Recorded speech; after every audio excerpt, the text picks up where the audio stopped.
ঠিক আছে।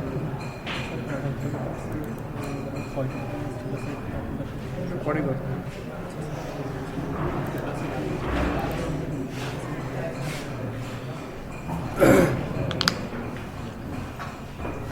দেখো আজকে আমরা যে বিষয়গুলোর উপর কথা বলবো সেটা হচ্ছে এক টিম্বার, প্লাইউড আর প্লাস্টিক উড।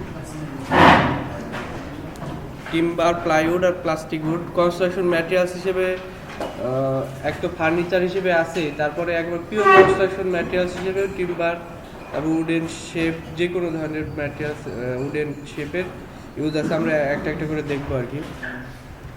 ফার্স্ট হচ্ছে টিম্বার কি? The word timber is derived from an old English word timbrian which means to build. The timber thus denotes wood which is suitable for building of various engineering purposes. Timber একটা শব্দ টিম্ব্রিয়ান থেকে আসছে, যার শব্দ অর্থ হচ্ছে যে কোনো কিছু তৈরি করা বা মেকআপ করা, এবং বর্তমানে এটাকে বলা হয় যে উড, যার অনেক ক্ষেত্রে ইঞ্জিনিয়ারিং ইউজ আছে। আমরা ক্লাসিফিকেশন দেখি। ট্রি দুই টাইপের, একটা হচ্ছে এক্সোজিনাস আর হচ্ছে এন্ডোজিনাস। এক্সোজিনাস আর এন্ডোজিনাস। এবার এক্সোজিনাস ট্রি আবার দুই টাইপের, এক হচ্ছে কোনিফার্স আর ডিসিডিওয়াস।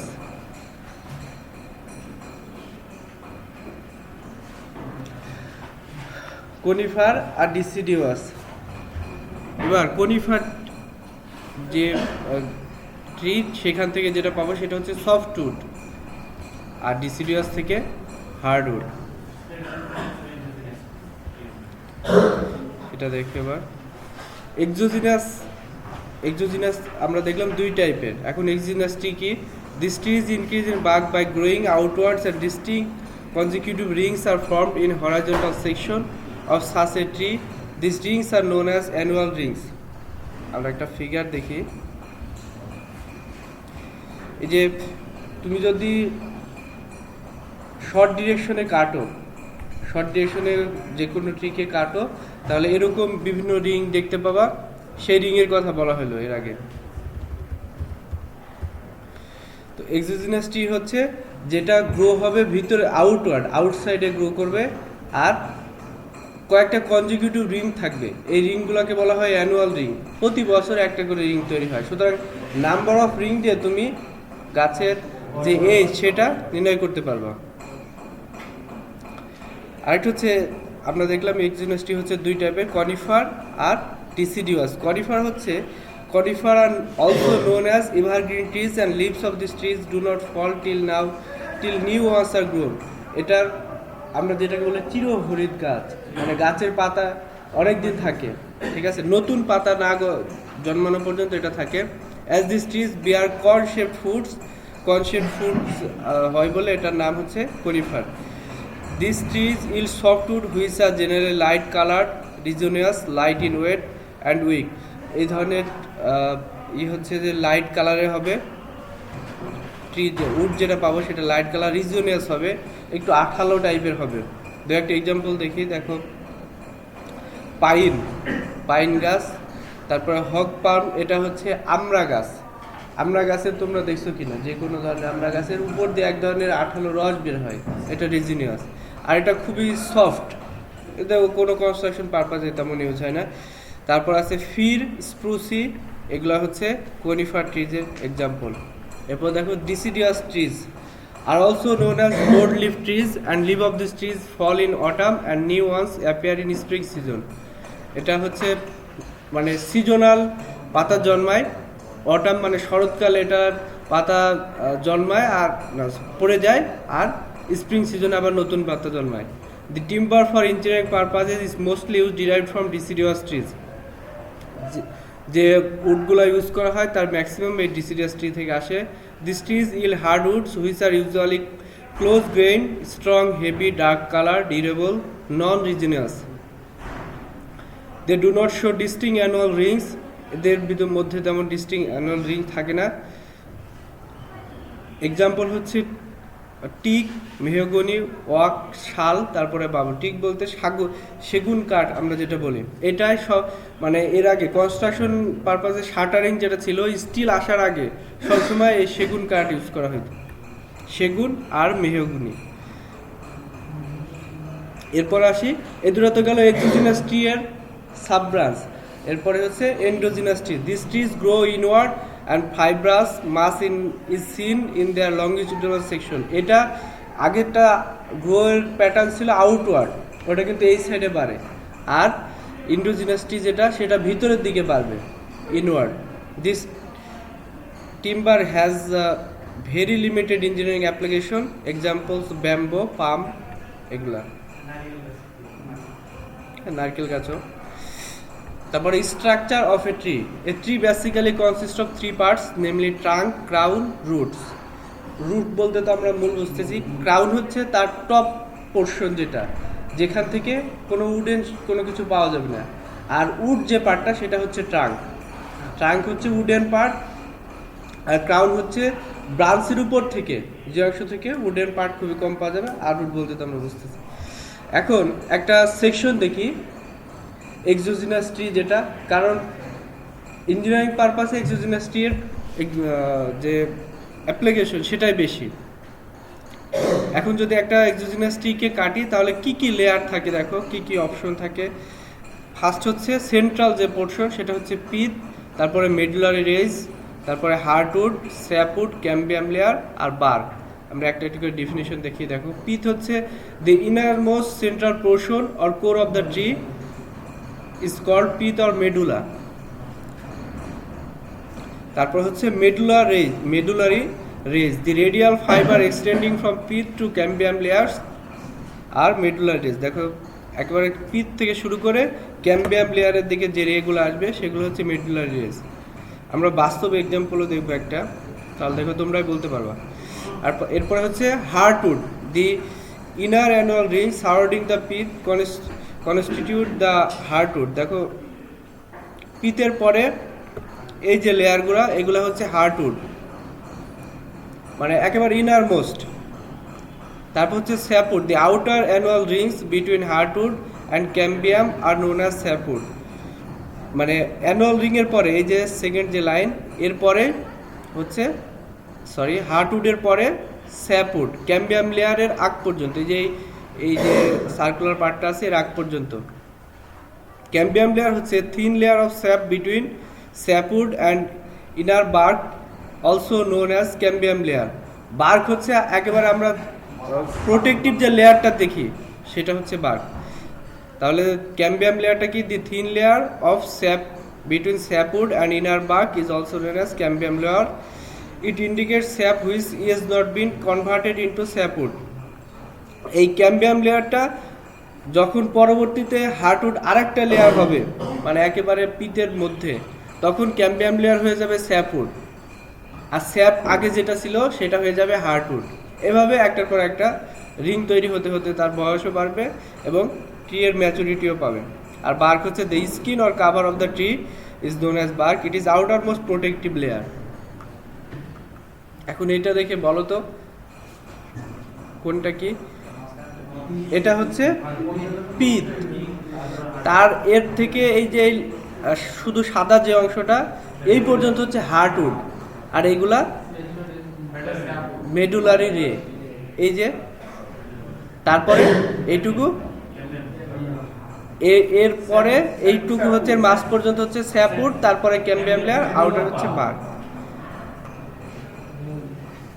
এখন দেখো ফেলিং অফ ট্রিজ, কিভাবে গাছ কাটতে হবে তারও না, গাছ কাটার উপরে তুমি যে উডটা তৈরি করবা, সেখান থেকে প্রোডাক্ট যেটা পাবা, সেটা তুমি যদি গাছটা ভালোভাবে না কাটতে পারো, তাহলে সেটা ড্যামেজ হবে। সুতরাং তারও প্রসেস আছে কিভাবে কাটতে হবে। মানে একেবারে সেই ট্র্যাডিশনাল যে মেথড, সেইভাবেই। The tree should be felled when they are have just mature. যখন এটা ম্যাচিউর হবে তখন গাছটা কাটা প্রয়োজন। If they are felled before, না, এটা তো জাস্ট আগের কথাবার্তা, প্রসিডিউর আছে, স্টেপ দেখবো, একটা ভিডিও দেখবো, ঠিক আছে?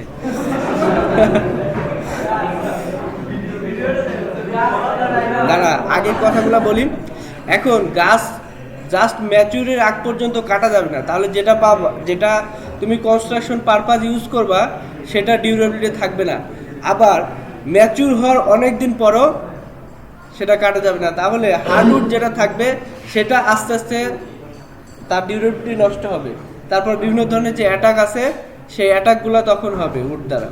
সেই জন্যে তোমাকে খেয়াল রাখতে হবে যে 50 থেকে 100 বছরের মধ্যে যেন গাছ কাটা হয়, যেগুলা কাঠ হিসেবে ইউজ করি। এখন দেখো যে কিভাবে আমি গাছটা কাটবো। ফার্স্ট হচ্ছে প্রথমে যেই দিকে পড়ার সম্ভাবনা সেই দিকে আগে কেটে নিতে হবে, ঠিক আছে? তারপরে তার অপোজিট সাইডে। সেকেন্ড হচ্ছে যেহেতু একটা অপশনকে পয়েন্টকে 4টা যদি সাপোর্ট দিয়ে দাও তাহলে সেটি স্টেবল থাকবে। এই জন্যে যেদিকে পড়বে এরকম 4দিকে 4টা রোপ দ্বারা বাঁধার পরে সেটাকে 3 দিকে স্টেবল রাখতে হবে, আর যেদিকে পড়বে সেদিকে আস্তে আস্তে টানতে হবে, তাহলে গাছটা আস্তে করে পড়বে, তাই না? খুব সহজ। আচ্ছা আমরা ভিডিওটা দেখি, তাহলে দেখো।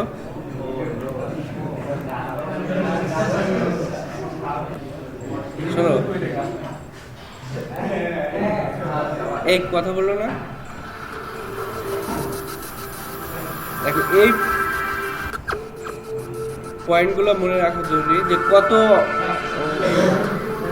হ্যাঁ 1/3 উইথের 1/3 কাটার পরে যেদিকে পড়বে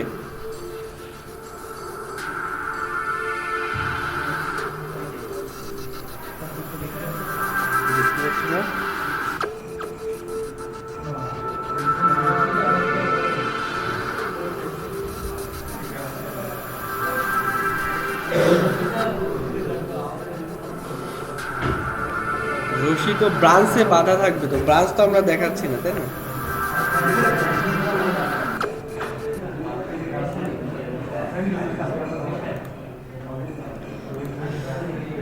এখন তুমি বলতেছো ঠিক আছে গাছ কাটা শিখবো কেন? যখন গাছ তো তুমি একটা কাটবা না, থাউজেন্ডস অফ গাছ এরকম, যদি কোনো প্রজেক্টের পরে তোমার একটা এরিয়াতে তুমি বিল্ডিং একটা প্ল্যান করতেছো বা কনস্ট্রাকশনের কাজ করবা, সেখানে অনেকগুলো গাছ কাট থাকবে, তোমার ওই প্রজেক্টের মধ্যে যদি ধরা থাকে তাহলে সেটাকে তো তুমি যে রিসোর্স থাকবে সেটাকে ভালোভাবে ইউজ করবা, তাই না? যে উড পাওয়া গেল বা টিম্বার যেগুলো পাওয়া যাবে সেগুলো যদি নষ্ট করো তাহলে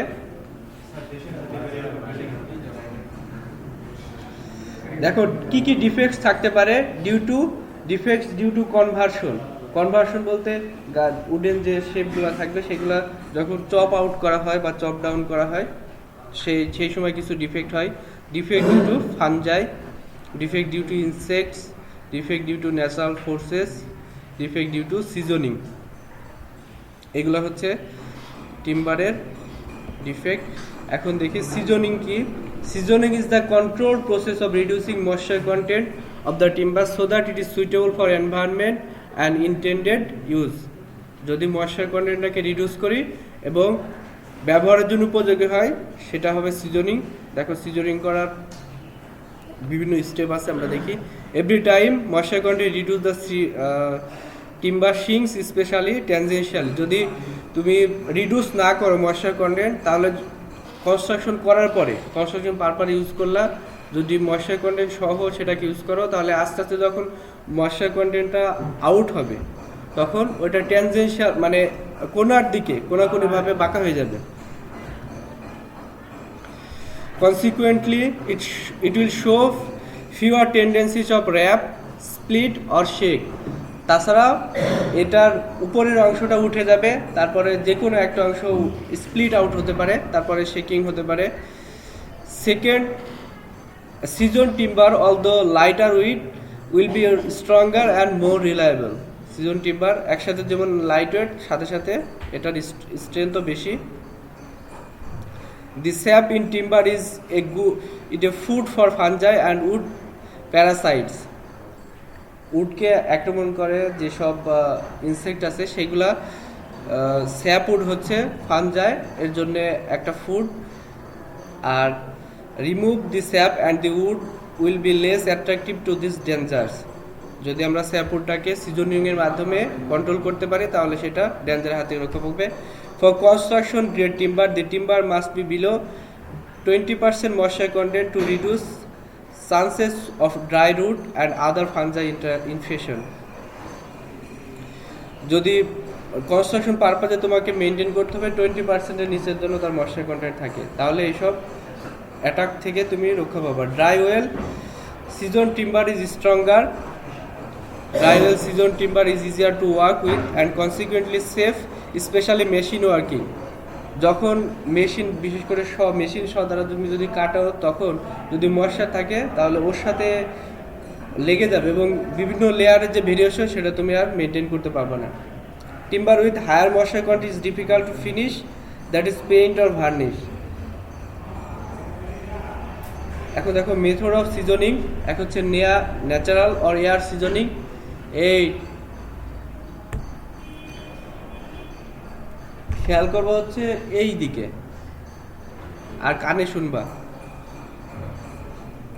আর্টিফিশিয়াল সিজনিং, আর্টিফিশিয়াল সিজনের মধ্যে আছে kiln seasoning, chemical seasoning, electrical seasoning, steaming, boiling, smoke seasoning.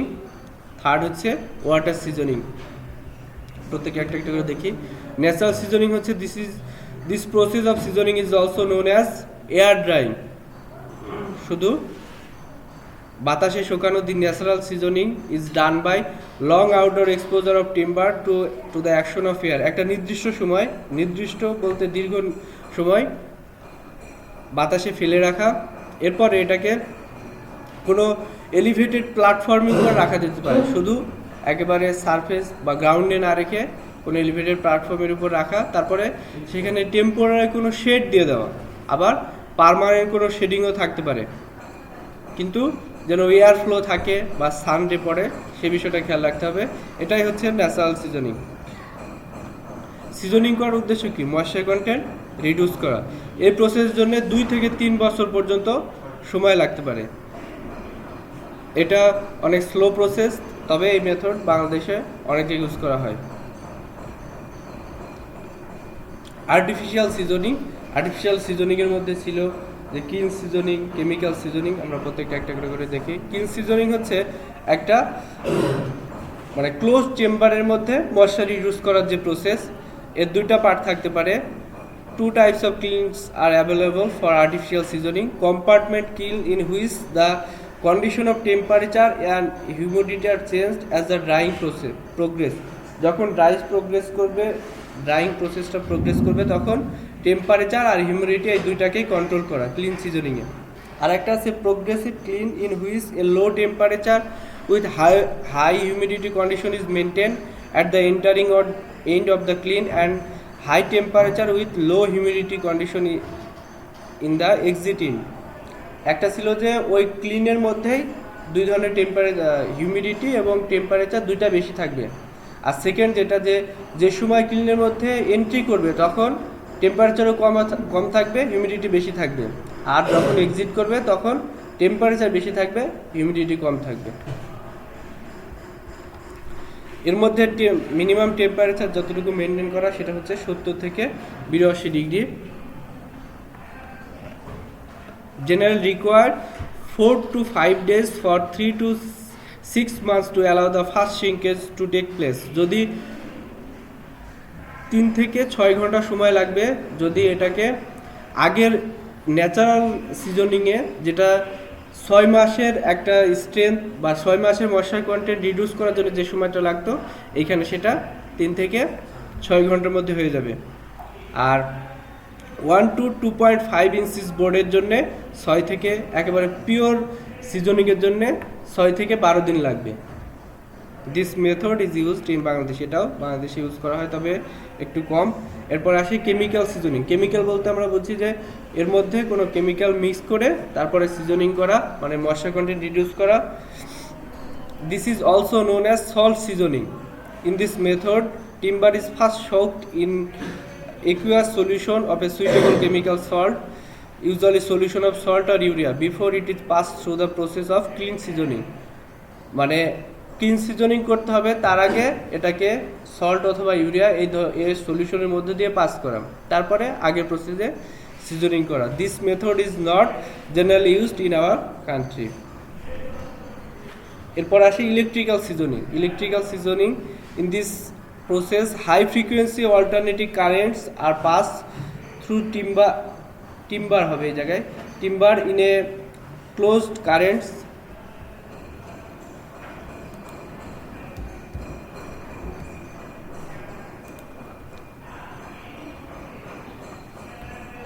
closed chamber and the resistance caused by the passage of the currents produce heat and which dries the timber. Alternative current, positive এবং negative, মানে যদি একটা log হয় তার লগের এক প্রান্তে positive charge থাকবে আর এক প্রান্তে নেগেটিভ, এদের যদি অল্টারনেট কারেন্ট পাস করো তাহলে সেটা আস্তে আস্তে ড্রাই হয়ে যাবে। This is a very quick process of seasoning but it is not used in our country. বলো কে বলো? কাঠের ভিতর ময়সা থাকলে অবশ্যই কারেন্ট ফ্লো করবে, যতক্ষণ থাকবে ততক্ষণ ফ্লো করবে, যখন আর ময়সা থাকবে না তখন আর ফ্লো করবে না। এরপর আসি steaming. This process steam is passed through the stacked timber in a closed chamber. Thereafter timber is dried gradually in natural layer. এটার মধ্যে একটা নির্দিষ্ট টেম্পারেচারে পানি বা স্টিম প্রবাহ করা, এই যে লগগুলা থাকবে, এরপরে সেটাকে ন্যাচারালি এয়ার ড্রাই করা। This steam is usually passed for 4 to 6 hour.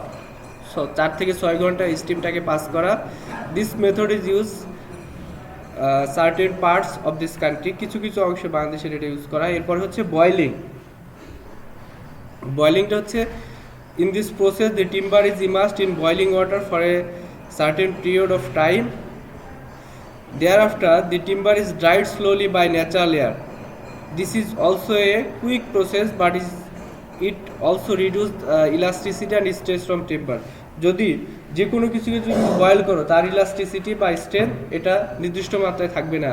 Even যদি তুমি রিনফোর্সমেন্ট বা যেসব ইলাস্টিক ম্যাটেরিয়ালস আছে সেগুলোকেও বয়েল করো, তার টেম্পারেচার মানে স্ট্রেংথ বা ইলাস্টিসিটি এটা কমে যাবে। এই মেথড বাংলাদেশে খুব কম ইউজ করা হয়। এরপর হচ্ছে স্মোক সিজনিং। স্মোক সিজনিং হচ্ছে this is a very old practice of drying timber in smoke heat over a fire of straw, sawdust, wood shavings. বিভিন্ন ধরনের গাছের পাতা, তারপরে গাছ যখন কাটা হয় তখন কিছু সডাস্ট তৈরি হয়, এইগুলা জ্বালায় তার মধ্যে উড রেখে দেওয়া, এটা হচ্ছে স্মোক সিজনিং।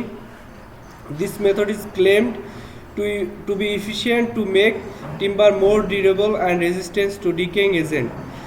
এর সাথে কিছু ডিকেইং এজেন্ট দিয়ে এর স্টেবিলিটি বাড়ানো যেতে পারে। Heat is gradually applied to prevent splitting and warping. এই হিটটাকে আস্তে আস্তে বাড়াতে হবে যাতে র্যাপিং বলতে আমরা বুঝি ছড়ায় যাওয়া, আর স্প্লিট হয়ে না যায়, সেই জন্য আস্তে আস্তে বাড়াতে হবে। This method is very frequently used in Bangladesh in boat making industries. যেখানে বিশেষ করে নৌকা তৈরি করে সেই সব জায়গায় স্মোক সিজনিংটি ইউজ করা হয় উডের ক্ষেত্রে। এরপর আসি ওয়াটার সিজনিং, যেটা বাংলাদেশে সব থেকে বেশি ইউজ হয়। In this process timbers and logs are immersed and allowed to remain in water for a couple of days, whereafter they are dried in natural air. একটা নির্দিষ্ট সময়, বিশেষ করে 2-3 দিন বা কয়েকদিন পানির মধ্যে রেখে দেওয়া, যে কোনো ধরনের পানি। In this process the sap is dilute and is partly removed. Sapwood যেটা ছিল সেটা হার্টউড, তারপরে হার্টউডের পরে কি ছিল স্যাপউড। এই হার্টউডের পরে যে লেয়ারটা থাকে এটা একটু নরম, এটা আস্তে আস্তে আরেকটু ডাইলিউট হয়ে যাবে। তারপরে সেটাকে যখন তুমি মানে ময়েশ্চার আউট করবে তখন আরেকটু হার্ড হবে। This reduce the possibilities of decay and increase the durability of timber. Water seasoning timber also dries more quickly. যখন তুমি ওয়াটার মিক্স করবা, ওয়াটারের মধ্যে রেখে ডাইলিউট হওয়ার পরে যখন তুমি এয়ার ড্রাই করবা বা কিল ড্রাই হতে পারে, ইলেকট্রিক্যাল সিজনিং হতে পারে, এগুলো করলে পারে তখন খুব তাড়াতাড়ি ময়েশ্চারটা ড্রেন আউট হবে। This process of seasoning is good for timber containing a lot of sap but it reduces the strength of timber to some extent. এটা যদিও স্যাপউডটাকে ডাইলিউট করা হয় তারপরেও এটা স্ট্রেংথ ক্যাপাসিটি ভালো পাওয়া যাবে। This method is commonly used all over Bangladesh. তোমরা কি গ্রামে দেখছো? আমি নিজে দেখছি যে 4-5 দিন রেখে দেয় পানির মধ্যে, কিন্তু তারা এয়ার সিজনিং মানে এয়ার ড্রাই করে। মানে তারা হয়তো জানে না, কিন্তু এইগুলাতে নাকি এই যে পোকামাকড় এইগুলার আক্রমণ হয় না। পোকামাকড় বলো, তারপরে ওই যে বাঁকাতেরা র্যাপিং যেটা শেকিং, এগুলা আর হয় না তখন। Characteristics of good timber: it should be strong, stiff, tough and durable. It should be free from both natural and artificial defects. It should be radically shown. Radically shown মানে সুন্দরভাবে কাটা যাবে, নিখুঁতভাবে। The annual growth rings should be regular, uniform and closely spaced. The color should be uniform and shiny. There should not any sudden change in color, as this would indicate a disease defect in timber. Wood হবে এটা, WWD, অনেকগুলো spelling mistake হয়েছে। Dark uniform colour usually indicate strength and durability of timber. তারপরে আরও কয়েকটা আছে। It should be obedient from the heart to a fully grown tree with straight and regular guard, মানে একটা নির্দিষ্ট লেয়ারের পরপর নির্দিষ্ট লেয়ার সাজানো থাকবে, মানে লেয়ারের পর লেয়ার খুব সুন্দরভাবে সাজানো থাকবে, এর কোনো সাডেন চেঞ্জ হবে না। The density of timber should be high because the heavier timbers are always stronger and durable, এবং এই লেয়ারগুলো খুব ডেন্সলি কানেক্টেড থাকবে। It should have a good workability. It should be elastic because this property necessary in timber used for carriage shaft, bows, shaft, spade goods.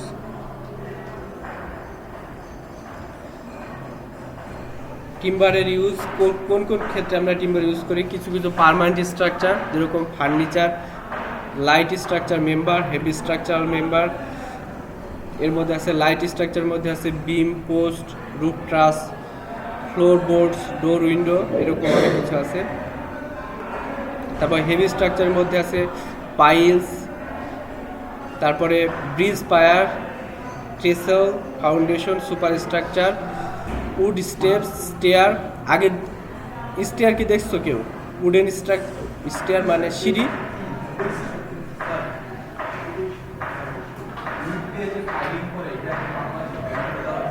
হ্যাঁ, would দিয়ে piling বলতে আগের দিনে উডেন বিম দেখছো কি কেউ? উডেন বিম মানে জাস্ট কি বলে ওটাকে, রুফের নিচে আগের কনস্ট্রাকশনগুলো সব উডেন বিম ছিল, সাথে সাথে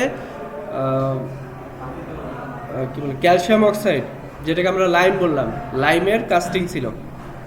উডেন পাইলিংটা এখন আর নেই, উডেন পাইলিংয়ের বদলে এখন স্টিল পাইলার। এর যে ডিফেক্টগুলো পাওয়া যায়, এই ডিফেক্টগুলোর জন্য তো এগুলা। তারপরে ডিউরেবিলিটি একটা নির্দিষ্ট সময় পরে ডিক্রিজ করে। তারপর transportation works for making country boards, launches, speed board, ship boards, এই বিভিন্ন পারপাস ইউজ করা হয়। তারপর temporary works during construction, scaffolding, তারপরে শাটারিং। ফর্ম ওয়ার্কটা হচ্ছে shuttering. All types of RCC, reinforce concrete construction works for providing sharing, এটা হবে শোরিং, SHO।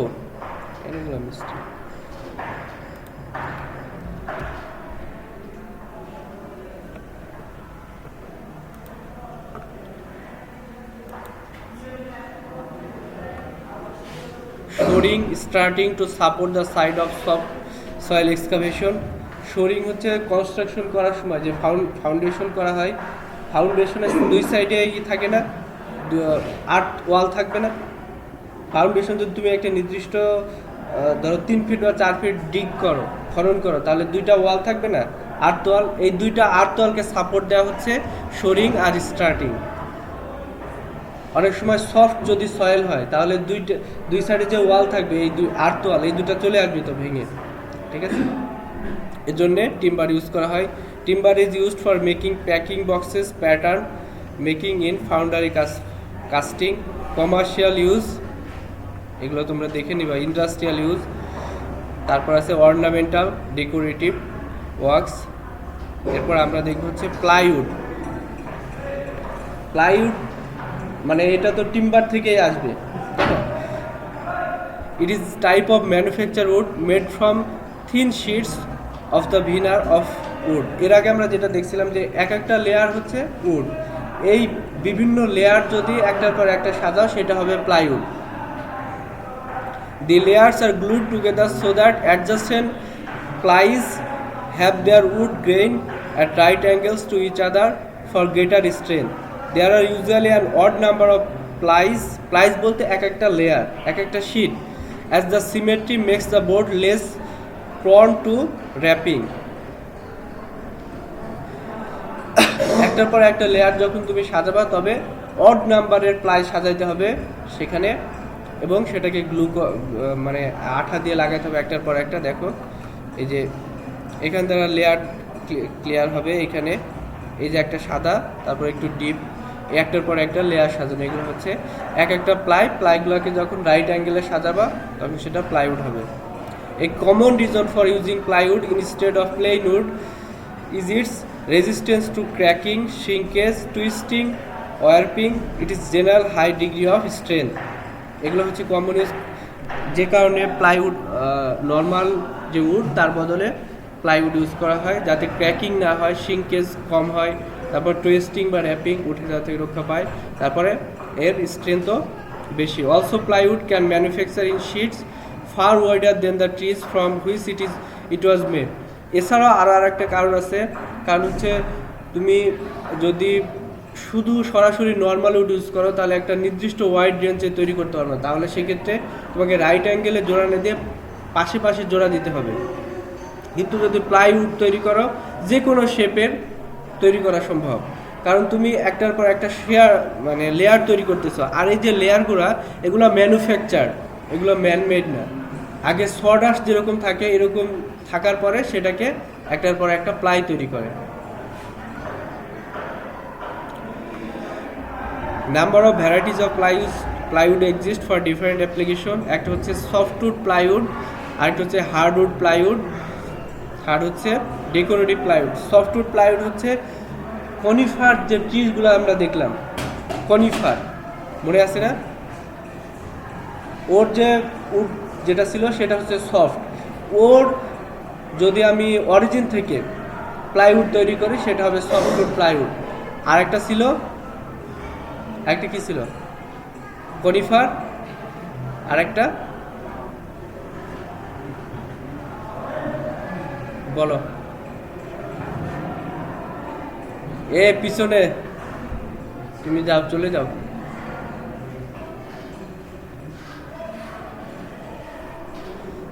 তুমি ওই পাশে, হ্যাঁ একটা ছিল কনিফার, একটা ছিল ডিসিডিউয়াস। ডিসিডিউয়াস যেটা সেটা হচ্ছে হার্ডউড। এর অরিজিন থেকে যদি কোনো প্লাইউড তৈরি করি বা লেয়ার তৈরি করি একটার পর একটা, সেটা হবে হার্ডউড প্লাইউড। আর ডেকোরেটিভ হচ্ছে এই দুইটার কম্বিনেশনে যদি বিভিন্ন ডেকোরেটিভ পারপাস তুমি তৈরি করো, বেশ করে ধরো একটার পর একটা লেয়ার দেবে। এই যে আমাদের ওয়ালে যেগুলো ইউজ করে এগুলো হচ্ছে ডেকোরেটিভ প্লাইউড। দেখো বিভিন্ন কালার চেঞ্জ হচ্ছে, একটার পর একটা লেয়ারের কালার চেঞ্জ হচ্ছে। এরপর আসি plastic wood plastic composite, commonly abbreviated as WPC, is kind of new material mixed by polyester and wooden fiber material and with a few chemical additives. Plastic wood যেটা সেটাকে কমনলি বলা হয় wood plastic composite, WPC। এটা mixer হচ্ছে polyester বা polymer যেটা ছিল আমরা পড়ছিলাম, এই পলিমার সাথে উডেন ফাইবারের মিক্সার, এর সাথে কিছু অ্যাডিটিভস থাকবে। এখন WPC এর মধ্যে কম্পোজিট ম্যাটেরিয়ালসের মধ্যে কি কি থাকে আমরা সেটা একটু দেখি। WPC wood plastic composite is a composed of wood from recovered sawdust. আমরা বললাম যে প্লাইউডও তৈরি করা হয় সডাস্ট থেকে। সডাস্ট বলতে বুঝতেছো যে কাটার পরে যে গুঁড়া থাকে না ওইগুলা। সুতরাং নর্মাল যে উডটা থাকবে সবগুলাকে গুঁড়া করার পরে প্লাইউড তৈরি করা হবে। আর প্লাস্টিক উডের মধ্যেও সেই সডাস্ট and other cellulose-based fiber fillers such as pulp fibers, peanut hulls, bamboo, straw, digested, etc. and virgin for waste plastic including high-density polyethylene, PVC, polypropylene, ABS, তারপরে PS, polystyrene, এইগুলা থেকে এইগুলা হবে পলিমারের অপশন, আর সডাস্ট হবে উডেন ফাইবার। আর এর মধ্যে কিছু additive use করা হবে। অ্যাডিটিভের মধ্যে থাকবে colourants, coupling agent, stabilizer, blowing agents, reinforcing agent, foaming agent, lubricate, help tailor to the in product to target area of application. এইগুলো হবে কালারের যেটা, এটা হচ্ছে বিভিন্ন কালার কম্বিনেশন চেঞ্জ করার জন্যে। তারপর কাপলিং এজেন্টস, স্ট্যাবিলাইজার, এগুলো হচ্ছে এই যে তুমি ফাইবার আর প্লাস্টিক যেটা, এই দুটার যাতে এজেন্টিং হয়, দুটার সাথে আটকায় যায়। তারপর blowing agent, reinforcing agent, foaming agent and lubricates. তারপরে এই যে প্লাইগুলো থাকবে, প্লাইগুলোকে যাতে একটা থেকে আরেকটা খুব সহজে আটকানো যায়, সেগুলোর জন্য লুব্রিকেন্ট ইউজ করা। The hardness of WPC wood plastic composite, WPC বলতে wood plastic composite, is about 2 to 8 times more than unprocessed wood. Unprocessed উডের থেকে এর হার্ডনেস বা স্ট্রেংথ বেশি থাকবে 2 থেকে 8 গুণেরও বেশি। It most widespread use in outdoor deck floor, but it is also used for railings, fencing, landscaping, timber cladding, siding, park benches, এই বিভিন্ন পারপাস ইউজ করা হবে। Manufacturer claim that wood plastic composite is more environment friendly and require less maintenance than the alternative solid wood treated with preservative and solid wood root resistant species। এটা বলা হয়ে থাকে যে wood plastic যেটা ছিল এটা মোর এনভায়রনমেন্ট ফ্রেন্ডলি এবং maintenance cost খুবই কম। একটা নির্দিষ্ট সময় মেনটেন করা লাগবে না এবং কালার বলো, স্ট্রেংথ বলো, সবগুলাই আগের মধ্যে থাকবে। A major advantage over wood is ability of the material to be mould to meet almost any desired special condition. তারপরেও এই যে প্লাইগুলো থাকবে, তারপরে ইউজ করার পরেও এখন চিন্তা করা হয় যে একটা আছে রিনিউয়াল কস্ট, আর আরেকটা বলা হয় স্যালভেজ ভ্যালু। একটা জিনিস ইউজ করলা, তারপরে যদি সেটাকে ধরো একটা উডেন শাটারিং ইউজ করতেছো, শাটারিংটা কেনা হচ্ছে 15 টাকায়, একবার ইউজ করার পরে সেটা হয়ে যাবে 2 টাকা। কিন্তু যদি স্টিল শাটারিং ইউজ করো বা আয়রন শাটারিং ইউজ করো, সেটা 15 টাকা থেকে 15 টাকায় থাকবে। তাহলে সেকেন্ড টাইম যেটাকে বিক্রি করা হয় সেটাকে রিনিউয়াল ভ্যালু বা স্যালভেজ ভ্যালু বলে। তাহলে দেখো যে একবার ইউজ করতেছো, ইউজ হয়ে গেল, ফ্রি হয়ে ইউজ হয়ে গেল না, এরকমটা না। এই জন্যে হচ্ছে উডেন শাটারিং আর ইউজ করা হচ্ছে না। এইখানেও সেই কথাই যে উড প্লাস্টিক যেটা ইউজ করতেছো সেটা আবার রিনিউয়াল ইউজ করা যাবে। এই উডেন শেপটাকে হয়তো এই শেপের কোনো কিছু ইউজ করতে পারবো না, কিন্তু ধরো আমাদের ক্লাসে যে দরজাগুলো লাগানো আছে এগুলোকে তুমি আবার উইন্ডো হিসেবে ইউজ করতে পারবা। কিন্তু যদি নর্মাল উড হয় সেটাকে আর সেকেন্ড টাইম ইউজ করতে গেলে আগের শেপে আর নিতে পারবে না, অন্য যে কোনো শেপে নিতে পারবে। এটা হচ্ছে স্যালভেজ ভ্যালুটা নর্মাল উডের থেকে বেশি। A major advantage over wood is ability of the material to be moulded, এটা আমরা বললাম, with up to 7% cellulose content, although 50-50 mode is common. তবে এর মধ্যে অ্যাডিটিভের সাথে সাথে 70% সেলুলোজ কন্টেন্ট থাকতে পারে, তবে 50-50ও থাকতে পারে। Wood plastic composites behave like wood and can shape using conventional wood working tools. এবং এটা কনভেনশনাল উড ওয়ার্কিং যে টুলসগুলো আছে এগুলো ইউজ করেও যে কোনো শেপে কনভার্ট করতে পারবা। At the same time, they are moisture resistant and resistant to root, although they are not rigid as wood and may slightly deform in extremely hot weather. তারপরেও এটা একটা নির্দিষ্ট টেম্পারেচারের পরে সেটা শেপ চেঞ্জ হতে পারে।